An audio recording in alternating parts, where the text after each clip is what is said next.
일타 강사와 함께하는 경제이탈법. 최근 서울 아파트 값이 신고가 행진을 이어가는 가운데 곧 발표될 정부의 공급 대책에 시장의 시선이 쏠리고 있습니다. 2026년 집값의 방향은 어디로 향할지 이분과 함께 짚어보겠습니다. 박은정 감정평가사님이십니다. 어서 오세요. 안녕하세요. 평가사님, 최근에 이제 강남 3구, 잠실 압구정 이런 곳들 아파트값 상승세가 좀 심상치 않은데요. 지금이 고점일지 아니면 또 새로운 상승장이 열릴지 2026년 부동산 시장 전반적으로 어떻게 전망하시는지 궁금합니다. 일단 상승세가 심상치 않다라는 얘기가 나오고 있는데 실질적으로 이제 10.15 대책 이후에 거래량이 많이 줄어든 게 사실이고요. 그다음에 서울의 평균 아파트 거래가 같은 경우도 10.15 대책 이후 11월에 이제 정점을 찍었는데 그때가 이제 13억 정도 평균 수준을 보였는데 지금 이제 몇 달 지났잖아요. 현재는 이제 10억 5천, 10억 3천 이렇게 평균 아파트 거래 가격 자체는 내려가고 있는 상황이다.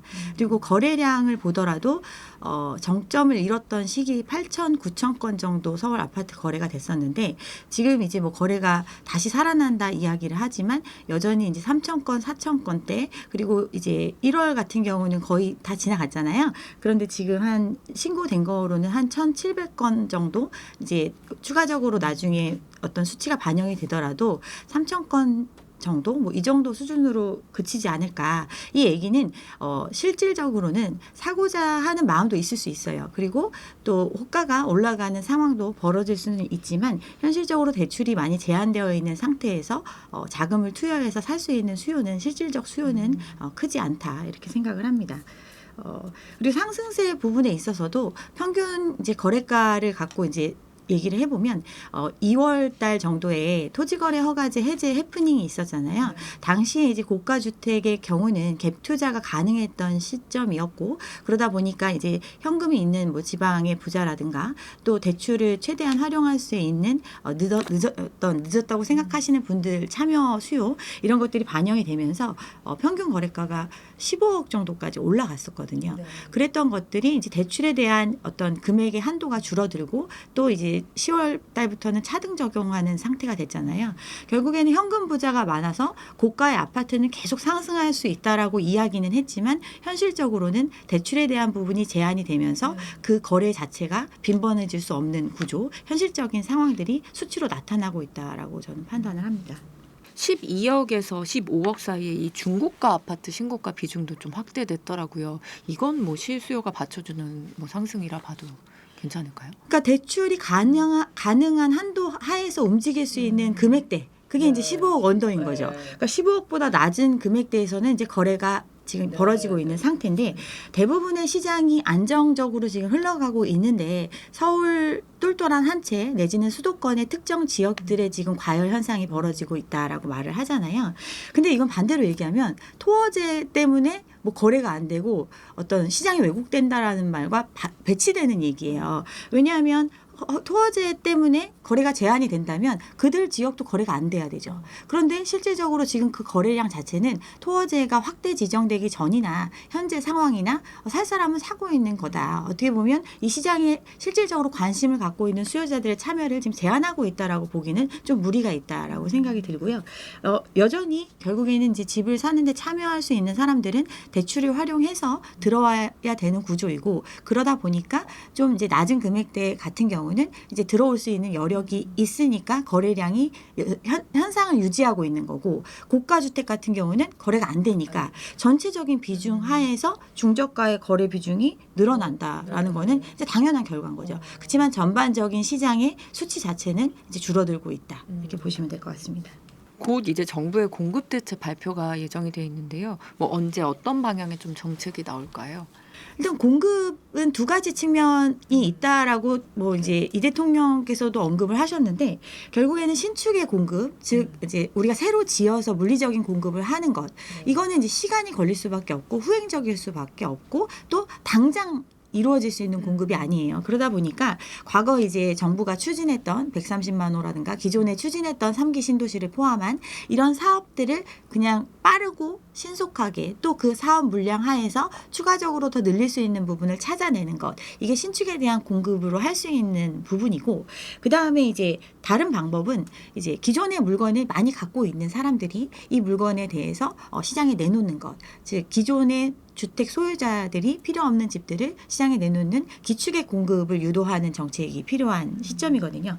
그래서 그런 측면에서 이제 최근에 했던 이야기들이나 뭐 당장 뭐 얼마 전에도 말씀을 하셨잖아요. 세금에 대한 부분을 이야기를 했는데 유지할 수 있는 사람은 유지해도 좋고 또 자녀한테 물려줄 사람은 물려줘도 괜찮다. 그렇지만 어떤 이 고가의 집을 계속해서 보유해 가는 데 있어서는 그거에 맞는 현실적인 세금 부과가 이루어질 것이다라는 이야기를 이제 예고를 했단 말이에요. 근데 이제 우리나라 이제 사람들이 실질적으로 집을 갖고 있는 형태를 보면 갭 투자의 형태, 즉 레버리지를 극대화한 형태로 집을 보유하신 분들이 많이 있고, 그런 분들 같은 경우는 현실적으로 이 집에 실질적으로 들어가 살지를 못하고 파는 경우까지 발생하는 경우가 많거든요. 기본적으로 어떤 전세금이라는 그 최대의 레버리지를 반환하고 집을 들어가 줄 수 있어야 되는데 그러기에는 이제 굉장히 큰 레버리지를 쓰고 있기 때문에 이런 분들 같은 경우는 앞으로 뭐 1주택 비거주에 대해서는 어떤 그 보유세에 대한 부분이라든가 양도세에 대한 부분에 대해서 혜택을 주는 것이 과연 옳은 일인가에 대한 문제 제기도 지금 되어 있는 상태거든요. 그러면 예전에도 어떤 보유세 부담, 집값이 올라가는 거에 상응해서 어떤 세금의 부담이 되는데 그것도 뭐 지금 집이 뭐 수십억 한다고 하는데 그거에 대해서 이제 세금이 뭐 1년에 2, 3천만 원까지는 아니지만 한 2천만 원 남짓 나오는데 그것도 월로 환산하면 100 몇십만 원 정도 되는데 이것도 부담스럽다고 했던 입장이거든요. 근데 지금보다 더 보유세가 강화될 수 있다라는 시그널이 지금 나오고 있고, 그런 상황에서 과연 또 정권 초기이고 어떤 정책의 연속성을 봤을 때는 향후 몇 년간은 그 상황을 유지해야 하는데 과연 가능할까? 이런 부분에서 이제 판단하는 사람들이 좀 생겨날 거고, 그런 부분에 있어서 기축의 공급을 유도할 수 있는 측면이 있다.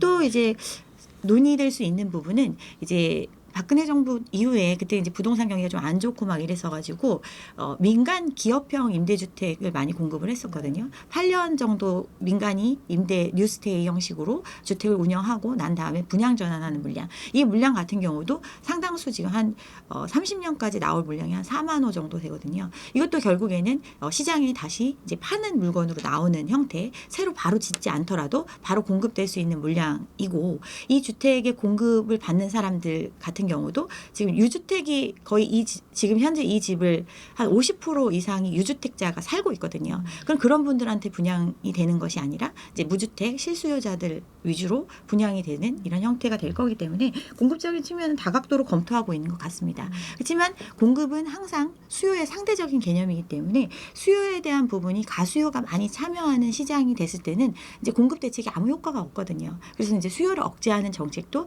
동반해서 계속 이루어질 거라고 생각을 합니다.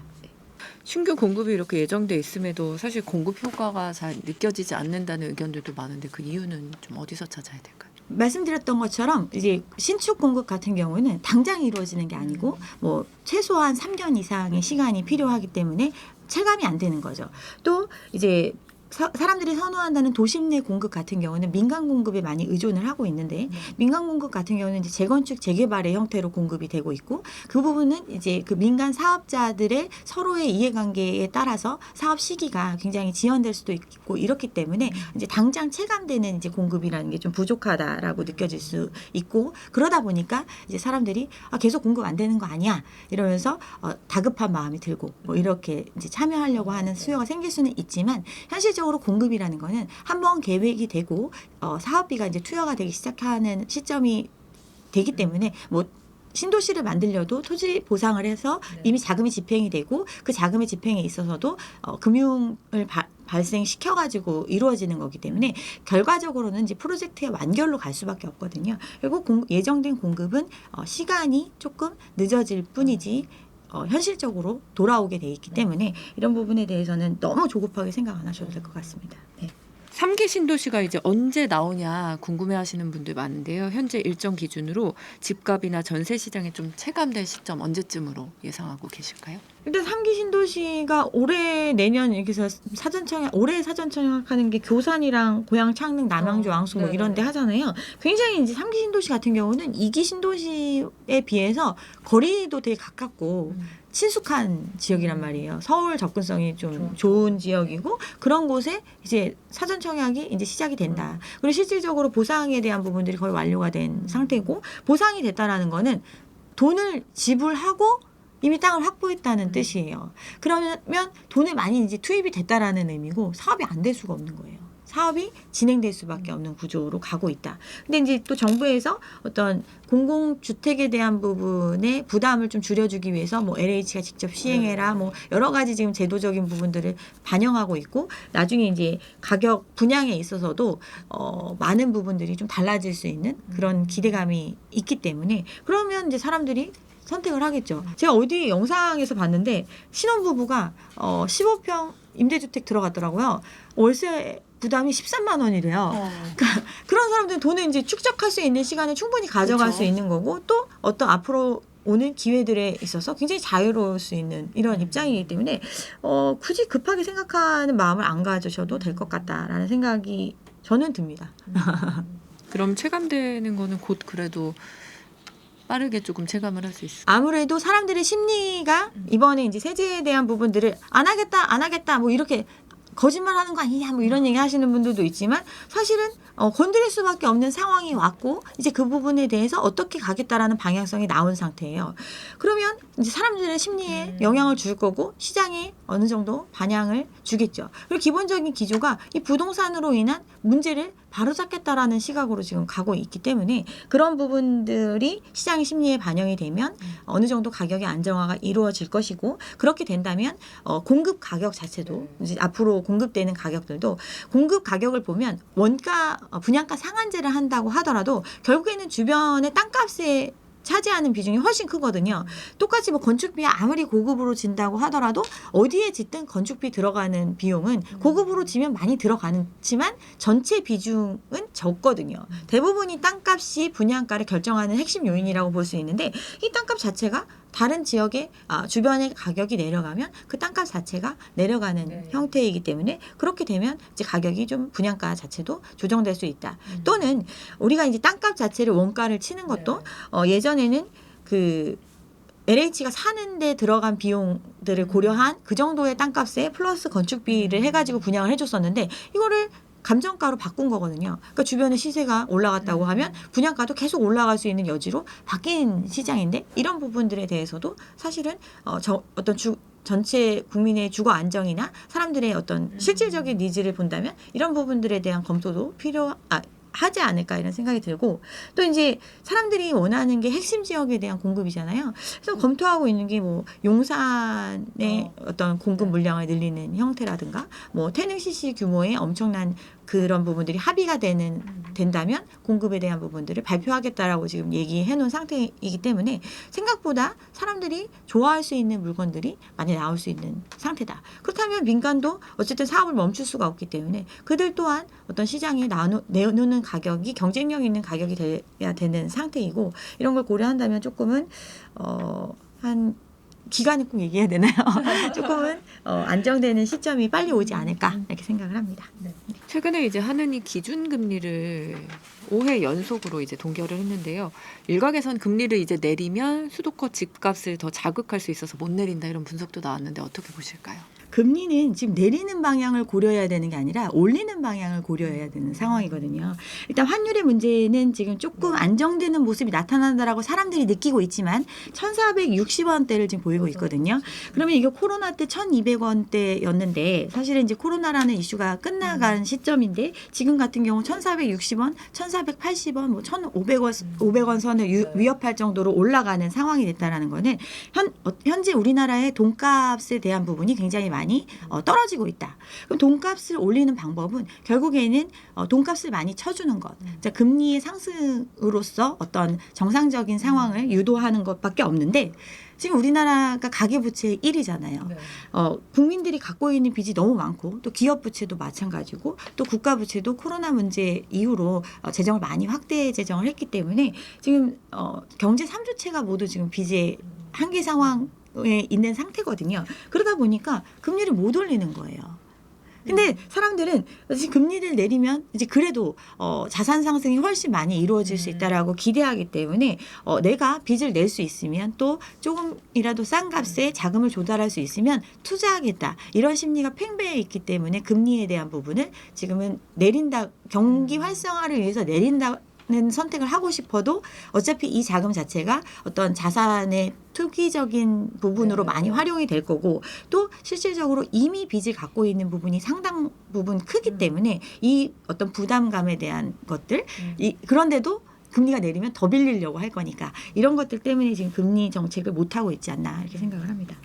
기준금리는 동결인데 주담대 금리는 또 오히려 계속 좀 상승하는 역주행 현상이 나타나고 있는데요. 이런 금리 환경이 올해 좀 부동산 환경에 어떤 영향을 줄까요? 그러니까 유동성이 워낙 풍부한 시장이다 보니까 돈이 된다는 곳으로 돈이 몰려가는 현상이 벌어지고 있어요. 그러면 모든 자산 시장이 지금 굉장히 급성장하고 있는 시장이잖아요. 주식 시장도 그렇고 뭐 미국 시장도 그렇고 우리나라 시장도 그렇고 이러다 보니까 돈을 필요로 하는 곳은 그 자산 시장의 크기를 유지를 하려면 계속해서 자금이 들어와 주면서 그 유동성이 유지가 돼주거나 확장이 돼야지 가격이 올라가는 걸 유지할 수 있는데 현재는 모두가 원하는 시장이에요. 그러면 상대적으로 소외된 지역에서는 소외된 시장에서는 더 높은 금리를 쳐주지 않으면 돈을 구하지 못하는 상대적으로 어떻게 보면 유동성이 풍부하다는 시장에서 유동성의 결핍을 맛볼 수 있는 거죠. 그러다 보니까 주담대 금리도 똑같은 거예요. 주택담보대출을 해주려고 하려면 은행에서 기본적으로 갖고 있어야 되는 어떤 자금이 있어야 그 자금을 바탕으로 대출을 해줄 수 있는 그 비율이 결정이 되잖아요. 그런데 은행에 돈을 넣어놓는 것보다 투자를 하는 게 훨씬 나은 거예요. 그래서 은행에 있던 자금들이 막 다 증시 대기 자금으로 흘러 들어가 버리고 그럼 예금이 줄어들면 은행에서 보유하고 있는 자금이 적으니까 대출을 해줄 수 있는 여력이 한계를 맞이하잖아요. 그러다 보니까 서로 은행들도 돈을 구하려고 하고 그러면 이제 은행이 돈을 구하는 금리 자체가 올라가게 되고 그렇게 되면 대출에 대한 금리는 거기에 이제 어떤 사업비라든가 이자 비용을 포함해가지고 대출을 해주는 거기 때문에 기준금리는 그대로 있지만 대출금리 자체는 시장금리 자체가 올라갔기 때문에 올라가는 현상이 벌어지고 있고 그러다 보니까 영끌이 한참이던 시기에는 2%대 금리를 빌렸단 말이에요. 근데 지금은 4% 얘기했었는데 작년에 올해 지금 6%, 7% 지금 올해 8%도 넘어갈 거다 이런 얘기 나오고 있잖아요. 그만큼 어떤 금리에 대한 부분이 굉장히 급변하고 있는 시장이다 이렇게 생각하시면 될 것 같습니다. 이런 국면에서 당연히 이제 영끌 차주들의 부담이 커질 수밖에 없을 텐데 현장에서 보실 때 이 부담이 뭐 경매로 이어지는 사례가 좀 늘어나고 있는 것 같으세요? 2008년 금융위기 당시에 우리나라의 이제 경매 물건을 보면 29만 건 정도 됐어요. 네. 근데 지금 우리 아무 위기가 없다라고 얘기하는 시장이죠. 그런데 지금 28만 건이에요. 그러니까 역대 어떻게 보면 어떤 특별한 위기 상황이 발생하지 않았음에도 불구하고 경매로 내몰리는 물량이 사상 최대치를 기록하고 있다. 이게 팩트고요. 그럼 왜 이렇게 많이 매물로 나오고 있느냐, 경매로 내몰리고 있느냐. 대부분이 부동산이 경매로 나오는 거잖아요. 그러니까 부동산을 사는 데 있어서 대부분 대출을 활용을 했고 그 대출에 대한 금리 부분이 2%대의 금리로 최대치를 조달해가지고 물건을 샀었는데 그 2%의 고정 금리가 5년이 지나면 이제 변동 금리로 변동이 되거든요. 그러면 당장의 이자 부담 자체가 두 배가 넘어가게 늘어난 거예요. 그러니까 과거에도 어떻게 보면 간당간당하게 버티고 있었던 그 돈을 2배를 내야 되는 상황이 되다 보니까 못 버티는 거죠. 못 버티면 은행에서 빚 안 갚으면 어떻게 하냐? 바로 이제 경매로 넘길 수밖에 없고 그러다 보니까 경매 매물이 실질적으로 많이 증가를 하고 있다. 그런데 이 물건이 그럼 시장에서 바로바로 팔리면 좋은데 서울 같은 경우는 아직도 똘똘한 한 채에 대한 기대감이 있기 때문에 낙찰가율 자체가 100% 이상을 유지하고 있는 상태인데 다른 지역들 평균 내보면 60%밖에 안 돼요. 그러니까 실질적으로 지금 어떻게 보면 시장에 사줄 수 있는 수요는 굉장히 제한되어 있는 상태에서 어떤 강제 형태의 매매는 계속해서 나오고 있다. 이렇게 생각하시면 될 것 같습니다. 이런 상황에서 무주택자들의 고민은 결국 하나일 텐데 올해 집을 사야 할까요? 아니면 조금 더 관망을 하는 게 나을까요? 그 지역적으로 좀 다를 거라고 생각을 합니다. 그러니까 기본적으로 내가 살려고 하는 지역의 가격이 많이 내려온 상황이라면 고려를 해볼 수 있겠죠. 특히나 다른 사람들이 상대적으로 참여할 수 없는 시장이기 때문에 그런 지역들 같은 경우는 고민해 볼 수 있는 건데 왜 우리가 이제 집을 살려고 하는지에 대해서 먼저 정의를 하고 넘어가야 될 것 같아요. 우리가 집을 살려고 하는 이유 자체가 집값이 엄청난 이익을 줄 것이다라는 기대감이 있기 때문에 사는 거거든요. 계속 올라갈 거다라는 기대감, 또 가지고 있으면 돈이 될 거다라는 그런 기대감이 있기 때문에 무리를 하는 건데 지금 어떤 이제 시장 상황이나 어떤 정부 정책의 방향성이라든가 정책의 그 기조를 봤을 때는 그런 시점을 맞이하기에는 상당 기간 소요될 수 있다. 또 지금 어떤 현재 상황을 봤을 때는 그런 상황이 안 올 수도 있다. 이런 것들을 고려한다면 선택의 시점은 판단을 해야 될 것 같습니다. 앞서 잠깐 언급을 해주셨는데 대통령이 이제 다주택자 양도세 중과 유예 연장 이제 없다고 부동산 불로소득 정상화를 강조했고 김용범 정책실장도 역시 고가 1주택 보유세 양도세 강화를 좀 언급을 했단 말이에요. 이런 정책이 집값을 좀 움직이는 실질 변수가 될 수 있다고 보실까요? 양도세 중과 유예 같은 경우는 이제 종료가 5월 9일자로 된다라고 나와 있고 그 다음에 보유세에 대한 부분도 이제 손질할 수 있다라는 얘기를 계속 하고 있죠. 그 얘기는 지금 내가 아직 실현하진 않았지만 평가 이익상 엄청난 이익을 얻었다고 생각하는 부분이 상당 부분 날아갈 수 있다라는 걸 시장에 이제 시그널로 준 거예요. 그러면 이제 사람들이 판단을 하겠죠. 부동산 시장 같은 경우는 당연히 재화이기 때문에 수요와 공급에 의해서 가격이 결정이 되지만 거기에 가장 큰 영향을 주는 것이 사람들의 심리인데 이 심리적인 부분에 큰 영향을 줄 수 있다. 그러면 이제 선택을 하겠죠. 뭐 다주택자 같은 경우는 5월 9일 이후로 양도를 하게 되는 경우에는 플러스 20%의 양도세를 추가로 내야 되고 3주택 이상인 경우에는 플러스 30% 그리고 이제 뭐 지방세까지 고려를 하면 실효세율이 82%가 넘어가는 정도의 어떤 세금을 부담을 갖게 되는 상태거든요. 그러면 3주택을 보유하고 있었는데 이익이 많이 이루어진 집이 있을 거고 또 아닌 집도 있겠죠. 그렇지만 이익을 많이 본 상황에서 10억의 이익이 있다고 생각을 했는데 5월 9일이 넘어가면 8억은 사라지는 거예요. 그중에. 이런 거에 대해서 판단을 할 수밖에 없는 거죠. 그리고 이제 보유세 부분에 대해서 굉장히 이제 실질적으로는 그렇다고 해서 양도세 중과 유예가 엄청난 매물을 쏟아낸다 이렇게 생각하진 않아요. 왜냐하면 양도세라는 거는 우리가 뭐 아파트나 이런 집 같은 거는 뭐 1, 2년 샀다가 팔고 뭐 이러지 않거든요. 주식처럼 바로바로 팔고 이러지 않잖아요. 기본적으로 어떤 거주 요건을 채우고 장기 보유, 특별 공제 등 뭐 이런 혜택을 볼 수 있는 정도로 사실은 꾸준히 가져가는 자산, 장기적인 롱텀의 자산이란 말이에요. 그렇기 때문에 양도세 중과 부분이 우리가 역사적으로 보면 한 20년 넘게 양도세 중과를 하겠다. 하고 실제로 실행을 했었거든요. 근데 적용됐던 기간이 전체 기간 중에 30%도 안 돼요. 노무현 정부 때 2년, 그리고 문재인 정부 때 4년 정도 적용을 했는데 문재인 정부 때 적용할 때는 21년도에 이제 고금리의 시기가 되면서 아예 거래도 안 될 때 그게 적용이 됐단 말이에요. 그리고 뭐 장기 보유 특별 공제 같은 경우는 또 배제를 해주고 뭐 이런 부분들이 있다 보니까 실질적으로 양도세 중과를 맞았다 이런 사람 별로 없거든요.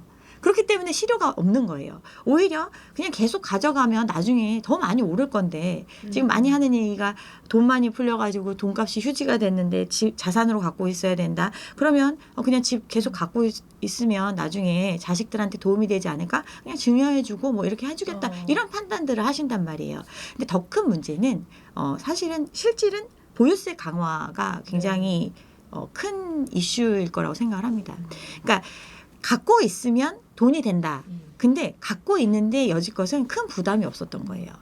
갖고 있는 것 자체가 나중에 올라가는 걸로 다 상쇄되고도 남을 정도로 그냥 버틸만 했던 거예요. 네. 그런데 이 부분에 대해서 뭔가 문제가 있다라는 문제의식이 생겨났고 또 지금 뭐 아무리 시장이 안 좋은 상황임에도 불구하고 똘똘한 한 채는 계속 오른다라고 얘기하는 시장이고 과열된다고 하는 시장이잖아요. 그럼 정부 입장에서는 원래는 세제를 가지고 어떤 부동산 시장을 컨트롤하는 것 이런 것에 대해서 안 하겠다고 했지만 최후의 수단을 선택할 수 있는 입장이 이제 된 거예요. 공급도 많이 한다고 했는데 공급 부족하다고 불안해하고 또 수요를 대출을 안 해준다고 했는데도 어떻게든 자금을 마련해서 사겠다고 하는 사람들이 생겨나는 시장이니 그렇다면 그럼 참여해라. 갖고 있고 싶으면 그런데도 물건을 안 내놓는다? 그럼 갖고 있고 싶으면 갖고 있어라. 그렇지만 갖고 있는 거에 대한 상응하는 비용은 이제 부담해야 된다라는 형태로 이제 가는 거죠. 그래서 이제 예전처럼 판단하기에는 좀 무리가 될 수 있는 이런 상황이 오고 있고 그게 심리에 영향을 준다면 조금은 정부가 원하는 방향으로 가지 않을까 이런 생각이 듭니다. 또 정부가 이제 어제가 얘기했죠. 부동산으로 인한 어떤 그 문제들 자체를 우리가 고통이 있더라도 바로 잡고 가겠다라고 얘기를 했고 이제 그 부분이 사실은 이런 부분이거든요. 그래서 어떤 정권의 초기라는 그 특성을 고려했을 때 사람들이 많은 판단을 하지 않을까 이런 생각이 듭니다. 이런 보유세 강화 이런 시그널이 똘똘한 한 채 전략 자체를 좀 흔드는 계기가 좀 될 수 있을까요? 결국에는 이제 갖고 있는데 비용이 든다. 우리가 이제 지금 이제 예전에 뭐 한 10억 남짓한 집을 대출을 뭐 한 5, 6억 가지고 4, 5억 정도 가지고 소유하고 있었던 사람이 30억 부자가 된 시장이잖아요. 뭐 50억 부자가 됐다라고도 얘기하고. 그럼 50억, 30억이 굉장히 우습게 느껴질 수도 있겠지만 엄청나게 큰 돈이거든요. 부자잖아요, 말 그대로. 그럼 그 부자가 그거에 상응하는 어떤 부담을 견뎌낼 수 있는 게 진짜 부자인 거죠. 그런데 우리나라 같은 경우는 이제 그렇지 않은 사람들이 더 많은 시장이다 보니까 똘똘한 한 채 전략이 과연 계속 유지될 수 있느냐. 그러면 그 똘똘한 한 채를 보유함에 있어서도 그럼 오롯이 보유했던 사람들인가를 생각을 해보면 그게 아니거든요. 거의 상당 부분을 대출로 레버리지로 보유하고 있는 사람인데 그런 사람들이 전체 금액에 대한 보유세를 부담하는 것이 과연 현실적으로 그것도 잠깐만 부담하면 되는 게 아니라 기본적인 방향성 자체가 이제 그 부담에 대해서 늘리겠다라고 하는 상태니까 진짜 부자를 따라가야 되는 거죠. 진짜 부자들이 지금 우리가 소득이 많은 사람은 세금 많이 내잖아요. 뭐 연봉 한 3억 넘어가면 1억은 세금으로 내거든요. 근로소득 같은 경우도. 뭐 이런 것들을 고려했을 때 그럼 그만큼을 감당할 수 있느냐. 내가 지금 50억짜리 아파트를 가지고 있지만 그거에 상응하는 만큼의 어떤 세금을 기꺼이 부담할 수 있는 부자인가를 판단하겠죠. 이제 6월 지방선거를 앞두고 뭐 선거용 부동산 공약이 또 나올 것 같은데 이게 지금 상황에서 시장에 조금 먹힐까요? 그러니까 선거 때문에 아무것도 못할 거다 이런 얘기를 했었잖아요. 그러니까 이제 판단을 기본적인 메시지를 봤을 때는 판단을 했다라고 생각을 합니다. 우리가 집을 갖고 있는 사람들조차도 지금과 같이 부동산 시장의 장기간의 과열에 대해서 굉장히 회의적이신 분들이 많고 또 대부분 이제 집을 갖고 있고 오랫동안 이제 보유했던 분들이 많은 이익을 받잖아요. 그런 분들 같은 경우는 이제 중장년층이거든요. 자기 자식들의 미래를 걱정하는 세대란 말이에요. 또 본인들도 이 집 말고는 사실은 아무것도 없는 상태이지만 그럼에도 불구하고 이렇게 하다가는 우리나라 계속 지속 가능한 나라가 안 될 거다라는 걱정하시는 분들이 많거든요. 이런 상식적인 것들에 대해서 이제 좀 더 인지를 한 것 같습니다. 세금을 내는 어떤 언론에서는 그렇게 얘기했더라고요. 그 세금 맞는 불만이 있는 다주택자보다 이 표가 더 많다라고 생각해서 이런 판단을 한 거 아니냐. 뭐 어떤 정치적인 판단이든 간에 기본적으로 이 부동산 정책을 가지고 장난치는 어떤 걸 하기에는 지금 어떻게 보면 정부의 정책 기조 자체는 좀 방향성을 확실히 가져가고 있는 것 같습니다. 네. 전월세 시장 전망도 한번 여쭤볼게요. 전세가 줄고 좀 월세가 느는 추세라고 하는데 좀 현장에서 좀 체감하실까요?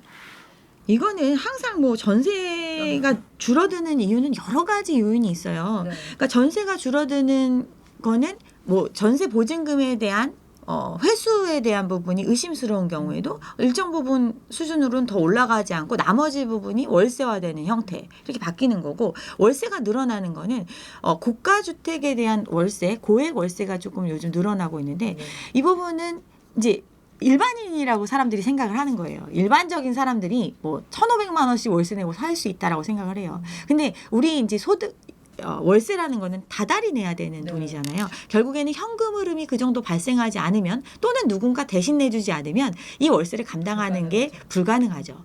아무리 이제 맞벌이에 일정 소득이 되는 사람들조차도 사실은 월세가 1,000만 원이 넘어가는 거는 감당하기 힘든 거거든요. 그럼 누가 1,000만 원 넘어가는 월세를 사느냐? 이걸 비용으로서 대신 내줄 수 있는 사람들이 사는 거예요. 뭐 예를 들면 임원의 숙소라든가 뭐 이런 형태, 이런 월세들은 있을 수 있죠. 근데 기본적으로 전세를 레버리지 삼아서 집을 이제 계속 보유하는 형태에 대한 부분이 이제 막히고 있는 시장이고, 또 전세금을 조달하는 데 있어서도 과거에는 대출을 많이 활용해서 그 갭을 메꿔줬다면 이제 그 부분에 대해서도 금리가 올라가고 또 대출에 대한 부분이 규제가 되다 보니까 좀 부족해지는 현상이 벌어지니까 그 나머지 모자라는 부분에 대해서 월세화되는 거 자연스러운 현상이라고 생각을 합니다. 그리고 전세제도 자체가 우리나라에만 있는 제도잖아요. 예전에 어떤 금융이 발달하지 않은 시기에 있었던 형태가 계속 유지되고 있는 상황이었는데 점차적으로 이제 변환돼 가는 건 어쩔 수 없는 어떤 흐름이라고 생각을 합니다. 전세가율이 오르면 좀 갭 투자가 성행한다는 공식이 좀 이번에도 통할 거라고 보세요?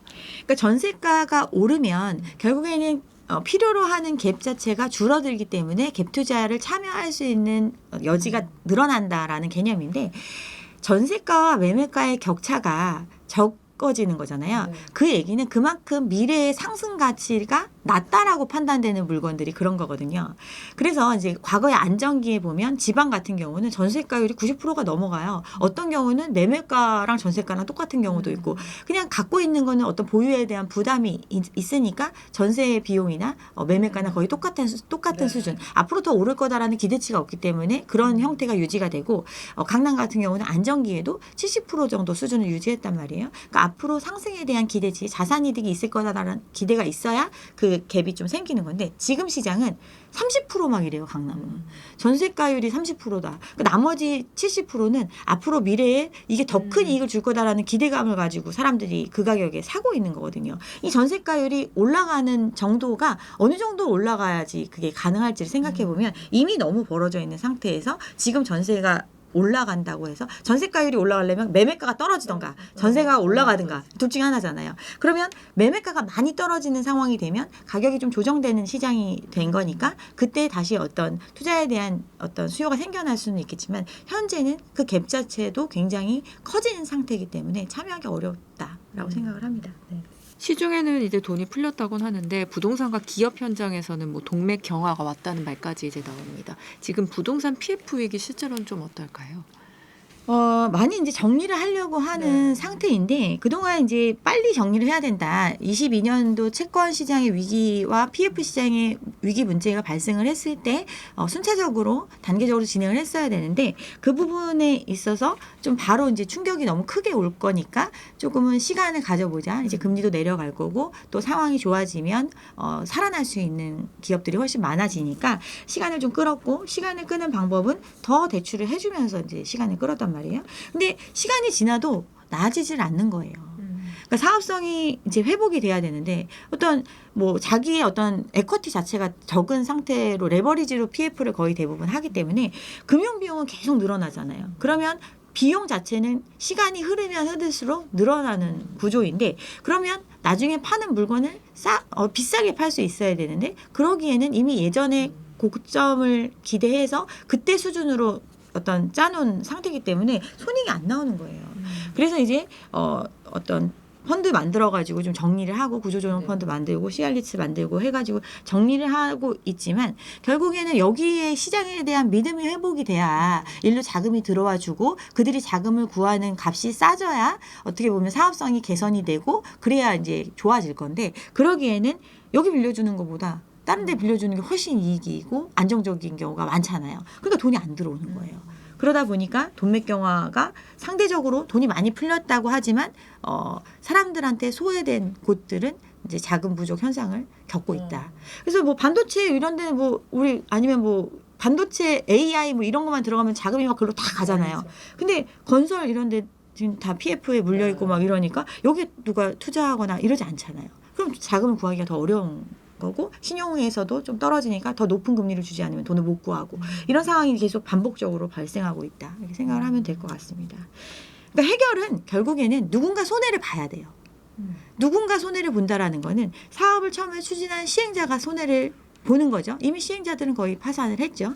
그러면 시행이 안 되면 거기에 보증을 섰던 시공사가 책임을 져야 되는데 그래서 건설사들 어떤 재정적인 위기 문제를 겪고 있는 거죠. 근데 파산도 많이 하고 있고 근데 이들도 해결이 안 되면 여기에 돈 빌려준 사람들이 이제 손해를 봐야 되는 거거든요. 여기에 돈 빌려준 금융기관들 이제 이금융권에서 많이 빌려줬는데 그들의 정리가 이제 필요한 시점이 오고 있는 거죠. 올해 그럼 다주택자와 1주택자가 집을 이제 사고 팔 때 조심해야 할 세금 체크 포인트 어떤 게 있을까요? 근데 정책이 바뀌는 기점을 고려해가지고 이제 판단을 하셔야 되겠죠. 그래서 이번에 이제 5월 9일 날 종료가 된다는 거는 너무 가혹한 거 아니냐. 사실은 지금부터 이제 100일 남았거든요. 그 100일 안에 토지거래 허가제라는 상황 실거주의 수요를 구해가지고 또 자기가 원하는 가격에 팔겠다라고 하면 이건 사실은 불가능한 시장이거든요. 또 가격을 조금 낮춘다고 해서 그럼 과연 바로바로 물건이 팔릴까? 이런 것들을 생각하면 기간이 너무 적다라고 얘기를 하고 있고 이런 어떤 불만의 소리가 있으니 5월 9일까지 계약된 거는 이제 유예해 줄 거다라는 얘기를 했죠. 그렇기 때문에 이제 사람들은 빠르게 움직일 수밖에 없다. 그리고 이제 만약에 앞으로 이제 내가 더 갖고 있으면 이 모든 어떤 규제가 다시 유예가 되고 해제가 될 때까지 버텼는데 그만큼 뭐 더 금액이 올라간다라는 그런 보장이 있으면 버티겠죠. 근데 그렇지 않은 사람들은 이제 실현하는 타이밍을 잡을 수밖에 없다. 그래서 이제 저 말고도 이제 뭐 세무나 뭐 이런 쪽 관련해서 많이 유튜브나 뭐 전문가들 많으시잖아요. 지금 다 하는 얘기가 정리하라고 얘기하잖아요. 어떤 식으로는 정리하라고 얘기를 하기 있는 시장이기 때문에 뭐 그런 부분들을 고려해서 판단하셨으면 좋겠습니다. 부동산 양극화가 심해지고 있는데 또 이번 정부에서는 특히 지방 부동산을 좀 살리려는 좀 움직임이 보이고 있잖아요. 지방 부동산 시장 좀 전망 궁금하고 간평사님이 보고 계시는 좀 유망 지역도 함께 얘기를 해주시면 좋을 것 같습니다. 그러니까 일단 기본적으로 부동산 시장의 이제 문제에 대해서 인식 자체가 서울 집중화, 수도권 집중에 대해서 국토가 균형적으로 발전되지 않고 있는 상태다 보니까 사람들이 수도권에만 몰리고 그러다 보니까 지방의 부동산이 활성화될 수 없는 구조. 이런 구조에 대해서 결국엔 궁극적인 해결책은 국토의 균형적인 발전이거든요. 이거를 이제 처음에 얘기를 하셨어요. 그렇지만 이거는 단기에 이루어질 수 있는 부분이 아니기 때문에 중장기적으로 계속 개선해 나갈 상황이고 지금은 이제 어떻게 보면 수도권에 너무 과열된 부분에 대해서는 바로 잡을 수밖에 없으니까 이제 그런 부분들에 대해서 얘기를 했는데 지방 같은 경우는 사실은 이게 일반적인 부동산이라고 생각을 하시면 돼요. 우리가 이제 부동산에 이제 수요가 있고 공급이 있는데 우리 지방이나 어떤 살아주는 사람들이 기본적으로 있을 거 아니에요. 그 지역에. 근데 개발하는 것에 있어서 예전의 지역을 개발하는 것과 옆에 이제 새로 조성을 해서 개발을 하는 것과 어떤 게 비용적으로 적게 들 것인가의 문제가 있거든요. 그러다 보니까 도심의 어떤 재건축, 재개발이 활성화됐던 지역은 서울 쪽만 그렇게 됐던 거예요. 대부분의 중소도시들은 신도심을 개발하는 형태로 도시를 발전시키고 그러면 거기에 원래 정주 인구 자체는 한계가 있잖아요. 그러다 보니까 구도심이 좀 쇠락하고 신도심으로 이전하는 형태. 그러니까 이제 지방의 부동산에서 선택에 있어서는 이제 새로 신규로 조성되는 지역을 중심으로 이제 이전하는 것이 어떻게 보면 그 지역에서 계속 사시는 분들 같은 경우는 조금 더 나은 선택이 될 수 있다. 저는 이렇게 판단을 하고 그리고 이제 지방의 부동산을 활성화시키기 위해서는 결국에는 지방에 누군가 많이 살아주게끔 인구가 모이게끔 해줘야 되는 거고 인구가 모이려면 거기에 일자리도 많고 뭔가 생활의 편의들이 많이 있어야 되고 이런 부분들에 대한 부분들이 있기 때문에 지금 뭐 이제 반도체 클러스터 만드는 것에 대해서도 뭐 지방으로 이전을 하겠다라는 얘기도 나오고 있고 그럼 지자체들 같은 경우는 다 아우성이죠. 서로 어디든 어떤 그 핵심 산업을 유치했을 때 그 지역이 좋아질 수 있을 거다라는 기대감이 있기 때문에 이런 것들이 근데 지금 약간 설이기 때문에 어디가 좋다 나쁘다 이렇게 말하기는 조금 어려울 것 같지만 기본적으로는 그런 방향성을 가지고 가지 않을까. 국가가 어떤 국가 차원에서 추진하고 있는 사업들에 대해서 핵심 지역들에 많은 혜택을 주면서 그쪽으로 이전을 유도를 할 것이고 그런 지역들 같은 경우는 조금이라도 사람들이 유입될 수 있는 구조로 갈 것이고 그런 부분에 있어서 조금은 다른 지방 부동산보다는 선호될 수 있지 않을까 생각합니다. 코스피가 이제 사상 처음 5,000선을 얼마 전에 돌파했습니다. 이런 흐름 속에서 부동산에서 번 이제 돈을 주식이나 채권, 뭐 해외 자산으로 이동할 이동할 가능성과 또 주식 등에서 이제 번 자금을 도로 이제 부동산으로 되돌아올 수 있다는 이 가능성 어떻게 보실까요? 기본적으로 이제 생산적 금융으로의 유도가 이번 현 정부가 처음에 들어오면서 캐치프레이로 걸었던 거잖아요. 그래서 코스피 5천 시대를 만들겠다. 근데 실제로 지금 5천 시대가 1년 만에 됐어요. 코스피 상승률 같은 경우는 전 세계 주식시장들 통틀어서 1위를 기록할 정도로 지금 올해 들어서도 마찬가지로 지금 굉장히 많은 시장의 자금이 우리나라 시장으로 좀 들어오고 있는 형태. 또 우리나라의 대부분이 부동산만이 어떻게 보면 투자의 대상이라고 여겼던 사람들조차도 이 자금을 주식시장으로 몰아넣고 있는 이런 현상이 벌어지고 있거든요. 그러니까 생산적 금융이 주식시장 올리는 거냐, 주가 올리는 거냐, 또 이렇게 얘기하시는 분도 있지만 결국에는 지금 우리나라 주식시장이 뜨거운 이유가 반도체 때문에 자금이 많이 들어온 거잖아요. 근데 반도체 부분은 전 세계적으로 지금 AI와 맞물려서 현실적으로 정말 공급이 부족한 현상이 벌어지고 있고 그 공급을 해낼 수 있는 기업이 우리나라에 있고 그러다 보니까 외국에서 우리나라에 이 자금을 지금 쏟아놓고 있고 그러다 보니까 주가가 올라간 현상이 벌어졌는데 결국에는 이 시장이 한번 이렇게 쭉 올라가 있으니까 요 다음에는 뭐 방산, 조선, 그 다음에는 K뷰티 뭐 이런 식으로 계속 자금이 이 안에서 이제 투자되고 있는 형태가 되고 있는 상황이거든요. 결국엔 우리나라 기업 자체가 자금을 구하는 데 있어서 더 원활해지는 상태, 평가 자체가 좋아지니까 이런 현상을 지금 만들어낸 상태예요. 주식을 잘 모르시는 분들도 만약에 이제 코스피 지수 따라서 사는 거를 작년 초에 사고 올해까지 보유하고 계시면 100%의 수익률을 거둔 시장이거든요. 그냥 2배 오른 거예요. 그러면 이런 시장이 앞으로도 계속 펼쳐질 거다라는 기대감이 있는 상태잖아요. 그럼 과연 이걸 지금 순간 뺄 수 있을까? 이런 부분도 고려를 해봐야 되고 그 다음에 버는 사람들 자체는 근데 또 많은 것 같지만 실질적으로는 개인은 많이 벌지를 못해요. 소수죠. 왜냐하면 대부분은 기관, 외인이 어떤 주식시장에 차지하고 있는 포션이 크고 그 다음에 개인들 중에서도 대주주 그리고 이제 원래 주식을 갖고 있어야 되는 부분들이 상당 부분을 갖고 있고 나머지가 이제 개미 그 중에서도 이제 현금이 많은 분들 상위 1%죠. 그런 분들은 이제 돈을 벌 수 있었겠죠. 또는 무주택 현금 부자들 집 살려고 대기하고 있었는데 자금이 있었으니까 이 시기에 굴렸으면 돈을 벌 수 있었겠죠. 근데 대부분은 집을 샀잖아요. 빚이 있어요. 이렇게 좋은 시장이 막 펼쳐지고 있는데 거기에 늘 돈이 없어요. 왜? 영끌이라는 형태로 집을 샀단 말이에요. 빌릴 수 있는 최대치 한도를 빌려서 이미 다른 자산 시장에 투자해 놓은 상태예요. 네. 나머지 자금을 가지고 주식시장에 투자를 한다? 얼마나 벌겠어요, 그거 가지고. 그럼 그 자금을 가지고 다시 집을 산다? 불가능한. 그러니까 대다수가 지금 집을 갖고 있는 사람들이 다시 사주기는 어려운 거예요. 그래서 이 소수가 현금 부자인 사람들, 돈이 또 많이 주식시장을 통해서 돈을 많이 번 사람들은 사줄 수 있겠죠. 근데 그 숫자 자체가 모든 사람들이 기대하는 시장을 충족해 줄 만큼은 아니다. 우리가 서울에 이제 강남권의 거래량이 많다 해도 1000건이 안 돼요. 근데 서울에 강남에 올해만 하더라도 굉장히 핵심지에 신규 분양하는 물량만 13,000건이잖아요. 그 물량은 또 시세 대비해서 절반밖에 안 한대. 그러면 돈이 있는 사람이 이걸 살겠지 저걸 살까요? 시제 옛날 집 같은 경우도 뭐 50억, 60억이라고 하는 집을 살지 아니면 내가 돈이 있는 상태에서 이 시장에 참여할 수 있는 사람은 한정적인데 절반 값에 판대요. 그럼 돈을 벌었으면 그런 걸 기다리겠죠. 그런 걸 하겠죠. 이런 걸 생각을 해보면 자금이 돌아올 수는 있지만 그게 어떻게 보면 다른 시장보다 훨씬 더 큰 이익을 준다라는 그 확신이 생기는 시점에 자금이 유입될 수 있지 않을까 생각을 합니다.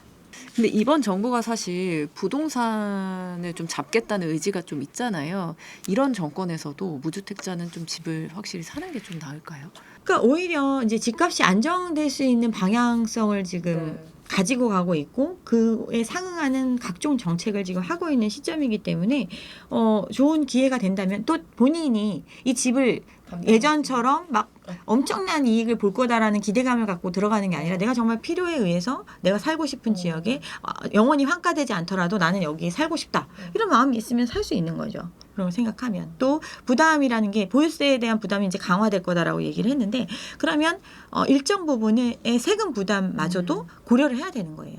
그 정도를 감당하면서 내가 이 가격을 주고 이 집을 보유하는 것이 옳은 선택일지에 대한 판단을 해야 되는 거죠. 그렇지만 이제 공급이 막 부족하다 얘기를 하고 꽤나 오랜 기간 이 시간이 지나왔잖아요. 네. 이미 그래서 공급 대책은 벌써 몇 년 전부터 진행이 되고 있었단 말이에요. 이런 것들이 이제 물량으로 도래하는 시점이 27년부터 30년 사이에 엄청나게 많이 들어오거든요. 그러니까 이 물량들은 이제 공공이 분양하는 부분들 또 어떤 여러 가지 부분들이 있기 때문에 앞으로 기회는 굉장히 많을 거라고 생각합니다. 그러면은 그 시점은 한 어느 정도까지 조금 기다리는 게 좋을 거라고 생각하세요? 고민되는 지점이 앞으로 좀 더 떨어질 거란 기대감이 있으니까 그런 것 같거든요. 전반적인 시장에 대한 어떤 조정이 있을 거로 예상이 되고 특히 근데 이미 조정이 된 지역도 많거든요. 네. 이미 이제 전고점 대비해서 절반인데 거래량 살아나지 않는 지역들 많이 있거든요. 그런 지역들 같은 경우는 본인이 이제 필요로 하고 감당할 수 있는 수준의 레버리지를 활용해서 들어갈 수 있다면 그런 선택은 지금이라도 할 수 있는 거죠. 그거는. 네. 1주택자는 상급지로 이제 또 갈아타고 싶을 거고 아니면 지금 현상 유지할까 이런 고민이 있을 것 같은데 올해 신중하게 조금 더 고려해야 할 부분은 어디라고 생각하세요? 저는 대부분 이제 현상 유지라고 생각을 합니다. 근데 상급지로 갈아타려면 상급지로 가는 것에 대한 갭 자체를 마련할 수 있는 구조면 상관이 없는데 대부분 상급지로 갈아타기를 하면서 기존의 대출보다 더 대출을 늘리는 형태로 상급지로 갈아타는 선택을 한단 말이에요. 근데 지금과 같은 어떤 부채 한계 상황이라든가 앞으로의 어떤 금융 환경을 고려했을 때는 빚을 더 늘리는 선택을 하는 거는 사실은 좋지 않은 선택이거든요. 그렇다면 현재의 상태를 유지하면서 지금 갖고 있는 어떤 빚의 크기를 줄이는 것 이게 1주택자가 할 수 있는 방법이 아닐까 이렇게 생각합니다. 다주택자들은 뭐 지금 상황에서 확실하게 조금 다 파는 게 좀 좋을까요? 하나 남기고. 다주택자 같은 경우는 뭐 이미 본인들 개별적으로 다 판단을 하고 계세요. 그래서 뭐 증여 같은 경우도 굉장히 많이 이루어졌던 시장이고 지금도 증여를 하고 있는 상태이기도 하고 그리고 버틴다라는 거는 본인이 감당할 수 있다라는 거잖아요. 감당할 수 있으면 당연히 뭐 감당하면 되는 거죠. 어떤 자기의 자산 포트폴리오 중에서 일부를 부동산으로 가져가겠다. 그런데 시장의 흐름 자체는 부동산에 치중되어 있던 자산 시장의 형태가 어떤 금융시장 쪽에 비중이 옮겨가고 있는 어떤 시대적인 변화를 맞이하고 있는 시점인데 그럼 본인이 부동산에 더 그만큼 자산 비중을 가져가겠다고 하면 버티기를 하겠죠. 버틸 수 있는 사람이라면. 그렇지만 이 시장의 흐름에 있어서 이게 아니다라는 판단을 하면 버티기보다는 좀 최소화하고 다른 쪽으로 유도하는 이런 선택들을 하시겠죠. 그리고 이제 파는 부분 같은 경우는 집 부자인 사람들이 있어요. 집만 있는 사람들. 평가 뭐 집이 내가 3, 4채, 5채 있으면 뭐예요? 당장 쓸 돈이 없는데. 이런 경우에는 이제 현실적인 선택이 매도가 될 수 있는 거죠. 상급지로 갈아타기가 아니라 오히려 그냥 자기 수준에 맞는 자기 버틸 수 있는 자기가 실질적으로 부담 없이 유지할 수 있는 집으로 갈아타는 형태 이런 선택들을 할 수 있는 거죠. 재건축 재개발 지역에 이제 거주하시는 분들은 공사비가 급등하고 분담금 이슈도 여전한데요. 이 기대감만 보고 좀 버티는 전략이 괜찮을까요? 그러니까 재건축 재개발에 조합원으로 참여하고 있으신 분들 같은 경우는 되게 이제 좀 간단하게 이 문제를 생각을 하시는데 이분들은 실질적으로 사업의 시행자인 거예요. 내가 이 사업에 참여하는 사람이고 그 사업에 참여를 통해서 이익도 가져가지만 그 사업의 리스크도 짊어지는 게 조합원이에요. 그러면 이제 조합원들 같은 경우는 공사비를 조달을 해가지고 물건을 만들어내서 자기들은 조금 그거보다 싼 값에 분양을 받고 나머지 이제 사업비의 일부를 팔아서 조달하는 형태. 근데 이게 잘 안 되면 그거에 대한 손해의 부분은 조합원들이 지는 거예요. 그러면 지금 조합원들의 기대치는 이제 지금 아직 거래가 완성이 안 됐지만 신축 아파트가 이 주변에 얼마를 하니까 근데 부담금은 한 얼마 정도 될 거니까 지금 시세가 60억이라고 하면 부담금이 10억이다. 그럼 내 집은 50억 정도 돼야 되는 거고 그리고 그 50억 중에서 앞으로 좀 시간이 있으니까 조금 깎아서 한 40억? 뭐 이렇게 생각하고서는 매도를 이제 가격을 생각을 하고 있단 말이에요. 근데 사는 사람 입장을 생각해 보면 이거 일반 분양해도 분양가 상한제 적용되고 뭐 하면 40억이 아니라 30억에 분양이 될 건데 또는 40억에 된다 하더라도 이 사업에 대한 리스크를 오롯이 내가 같이 전전긍긍하면서 이 선택을 할 것인지 아니면 그 나중에 일반 분양되는 물량을 받을 것인지 이런 고민들을 하겠죠. 사업비 자체는 계속 변동되고 있으니까. 그리고 사업비 자체도 사업이 일사천리로 빨리 가면 아무 문제 없어요. 근데 거의 대부분의 사업비가 늘어나는 항목이 금융 비용이거든요. 그러니까 자기가 돈을 그러니까 집어넣고 그 비용을 부담하면서 사업을 한다면 당장 뭐 빚진 건 아니니까 크게 뭐 돈 늘어날 일은 없지만 빌려서 다 하고 있기 때문에 기간이 길어지면 길어질수록 비용은 늘어나요. 공사비도 마찬가지고. 그리고 근데 어떤 사람은 빨리 하자고 하고 어떤 사람은 이걸 안 들어주면 난 절대 동의할 수 없어. 이런 어떤 다수가 같이 진행하는 사업이다 보니까 그런 리스크가 존재를 하거든요. 그래서 뭐 예전에 강남의 아파트 뭐 재건축하면 뭐 5억이면 분담금 될 거다. 뭐 이런 얘기 했었잖아요. 근데 지금 기본이 한 10억 정도 추가 부담금 얘기하고 있는 시장이거든요. 그러면 언제 될지에 대한 부분도 미지수고 또 어떤 부담에 대한 부분은 내가 예상했던 것보다 훨씬 더 늘어나고 있고 이걸 사줄 수 있는 사람들은 내가 갖고 있는 리스크를 안아가면서 지금 시세 대비해서 기대하는 금액을 기꺼이 내주면서 사줄 사람이 있느냐를 생각해보면 고민이 될 수밖에 없는 거죠. 또 파는 것 자체도 이미 사업에 참여하고 있는 사람이기 때문에 사업이 완료될 때까지 그냥 참여해라 이거잖아요. 그래서 조합원의 지위 양도 양수에 대한 부분들이 규제가 되고 있는 상태인데 그러면 팔 수 있는 여건에 도달한 사람들 같은 경우는 골치 아픈 거죠. 그리고 대부분 이제 연로하신 분들이 많단 말이에요. 소유하고 계신 원주민들이 많이 그렇죠. 보유하고 계시니까 그런 분들이 앞으로 10년이 더 걸릴 수도 있는 이 사업을 위해서 당장 쓰지도 못하는 돈 남들은 뭐 몇십억 부자라고 하는데 아직도 쓰러져가는 그 집에서 계속 살고 있다. 이거에 대해서 선택할 수밖에 없는 거죠. 이재명 대통령이 시장을 이기는 정부도 없지만 정부를 이기는 시장도 없다 이런 멘트를 했는데 어떤 메시지를 시장에 좀 주고 싶었던 걸까요? 지금까지 정부가 어떤 정책을 내놨을 때 항상 지금 언론에서 얘기하는 거는 정부의 정책은 소용이 없다. 그리고 또다시 오를 것이다. 이 얘기만 계속 반복해 왔잖아요. 그래서 이번에 대출 규제를 했을 때도 대출 규제도 결국 돈 많은 사람 많이 살 것이다. 뭐 이러면서 얘기를 했고 또 정부가 공급 대책을 내놨어도 공급 그거 언제 될지 모르는데 무슨 소리야? 공급 대책도 소용없다. 그다음에 세제 내놓는다고 해도 매물 다 거두고 버틸 것이다. 이런 얘기를 하고 있잖아요. 그거에 대한 어떤 반대적인 메시지를 낸 거죠. 이런 것들에 대해서 정부가 내놓는 정책이 정말 아무 효과가 없을까? 그렇지 않을 것이다. 정부의 기조는 이거다. 정부는 부동산으로 인한 왜곡된 시장의 문제를 바로잡고 여기로 비생산적인 쪽으로 자금이 들어가는 것 어떻게 보면 우리나라 발전에 하나도 도움이 안 되는 부분들이잖아요. 이 부분에 대해서 어떻게 보면 선언을 한 거죠. 우리가 외환위기를 겪었을 때를 보면 기업이 어떤 차입을 통해서 큰 성장을 이뤄냈던 레버리지를 통해서 성장을 이뤄냈던 시기에 어떤 달러의 부족 현상으로 인해서 외환위기를 맞았잖아요. 그때 그 외환위기를 극복할 수 있었던 거는 탄탄한 내수. 어떻게 보면 가계가 빚이 없는 상태에서 고통은 있었지만 그걸 극복해낼 수 있는 여력이 있었는데 지금은 반대라고 생각하시면 돼요. 잘 나가는 기업들 있잖아요. 외화벌이 하고 있고 또 계속 다른 나라들한테서도 선호받고 있는 이런 기업들의 탄탄한 이런 것들을 바탕으로 지금 문제는 이제 가계인 거예요. 과거에는 기업이 빚을 많이 지고 있었다면 현재는 가계가 빚을 너무 많이 지고 있는 상태니까 이 가계의 문제를 구조조정하는 과정을 고통이 따르더라도 하겠다라는 의미고 그 가계의 구조조정이라는 거는 부동산으로 인해서 발생한 그런 부분들에 대한 해결이라고 보시면 될 것 같습니다.